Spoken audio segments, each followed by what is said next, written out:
If you look at what's happening with our economy, we had starting in 2020 massive fiscal stimulus, and that ended up being trillions and trillions of dollars over a couple years. The Fed reduced interest rates to basically zero, pumped a lot of money into the economy, and that led to inflation. And I think almost anyone who was looking at what was going on over the last many years would have said that inflation was the likely result of those policies. Now, the Fed itself, when it was clear that we were seeing an inflationary upturn, said that it was transitory, that this was something that would just work itself out. And so they did not act when they should have.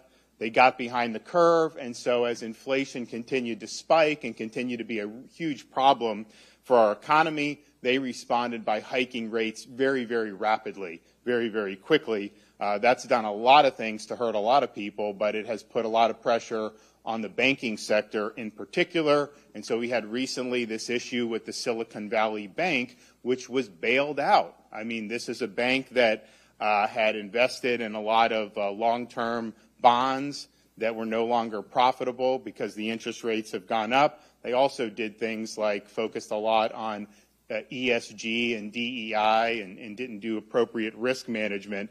So they ended up being in a situation where they were insolvent. And so the Fed, because this is a bank that is very politically connected with people in Silicon Valley, the Fed and the Treasury Department bailed it out. Now, they try to say it's not a bailout because they say it's going to be paid for by banking fees. But who pays the banking fees? Customers. So you're going to pay more for fees to do banking in order to give the Silicon Valley people a bailout. Now, there was not a systemic risk to the economy from this one bank, but they were politically connected. And here's the thing. When you engage in those types of policies like we've seen over many years, someone is going to have to pay the bill. Ultimately, the bill comes due. And so what they've now done in the last couple weeks is they've printed another $300 billion and injecting that into the economy. Now, the problem with that is they spent the last year trying to take money out of the economy with their raising interest rates very rapidly.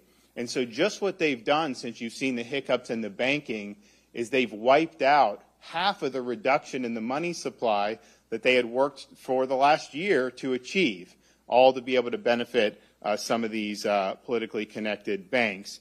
And so what they're doing is they're, quote, fighting inflation and managing the economy in ways that make it more difficult for you, for average people, but are shielding the banks from the pain associated with the policies.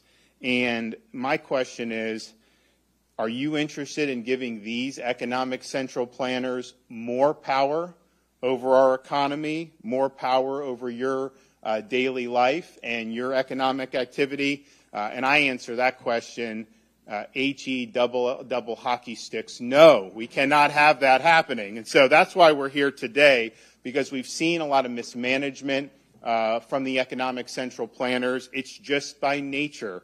You cannot do this effectively without there being major costs to pay.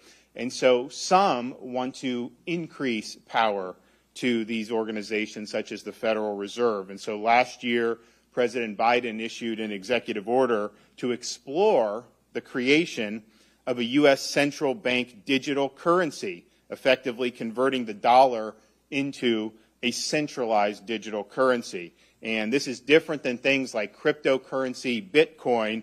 A centralized digital currency is directly controlled and issued by the government to consumers. And it provides the government with a direct view of all consumer activities. And so this is something that is being proposed as somehow being environmentally sustainable, a way to increase access to consumers who lack the means to join a traditional bank.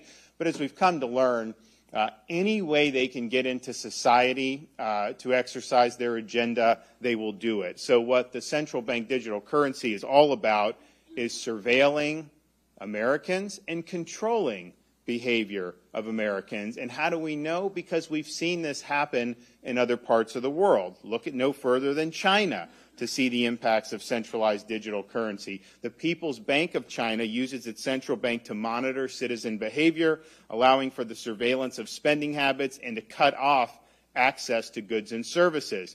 You also see things in the Bahamas, where they've instituted caps on CBDC holdings and transactions. In Nigeria, central bank capped ATM withdrawals to forcibly push the use of their digital currency in lieu of physical currency. And I don't even need to think here, what are they going to want to do? These ESG factors.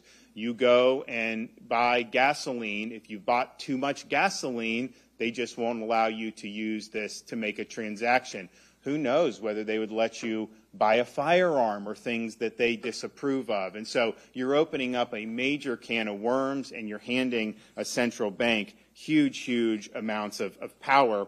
And they will use that power. I think if we've seen anything over the last 4 or 5 years is if they can do their agenda, they will do their agenda in any way that they can. I mean, just think about some of the stuff that's happened with the whole banking situation. You know, the deposits are protected by law up to $250,000. Above that, it's not protected. Congress never changed that law, and yet somehow the administration, the Fed, the Treasury, they're removing that cap for some of these banks. And so the law is not really going to be an impediment to them if they can get the central bank digital currency. They will use that in ways that benefit their agenda.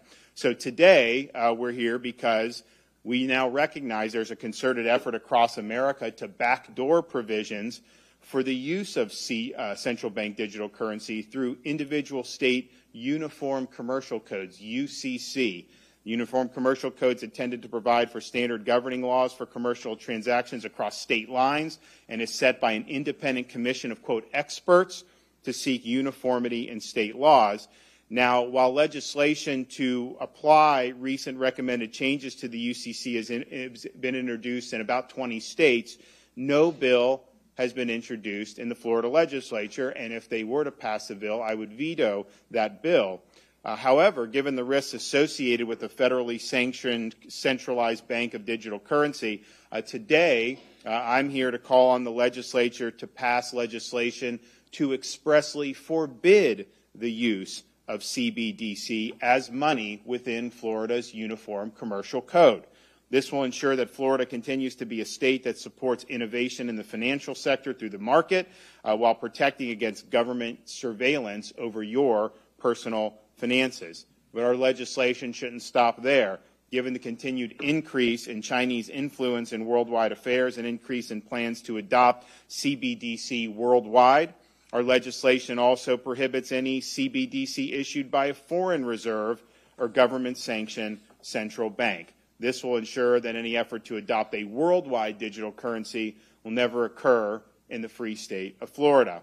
And finally, I'm calling on like-minded states like Florida to adopt similar legislation into their uniform commercial codes and to reject any changes to their uniform commercial code that would formally recognize a central bank digital currency. And I've already spoken with Lieutenant Governor of Texas, who's the head of the Senate in Texas. I do believe Texas is going to do something similar to what Florida does. And if we can get a groundswell of states to say no, we are not going to turn over this power to you. I mean, look, ultimately, cash is king. I mean, if you can hold it in your hand, you have power over that. The minute it's all digitized, somebody else is going to have control over that, and it's just a question of, are they going to let you live your life, or are they going to decide to do things to circumvent what you want to do? And think about what we've already seen. In Canada, you remember when the truckers were protesting the vax mandates, you know, they had banks, some of the government seized froze some of their banks. You had charities that were trying to help these guys, and that was frozen. So we've already seen government really overstep its bounds as it is in the banking situation and financial sector that we have now.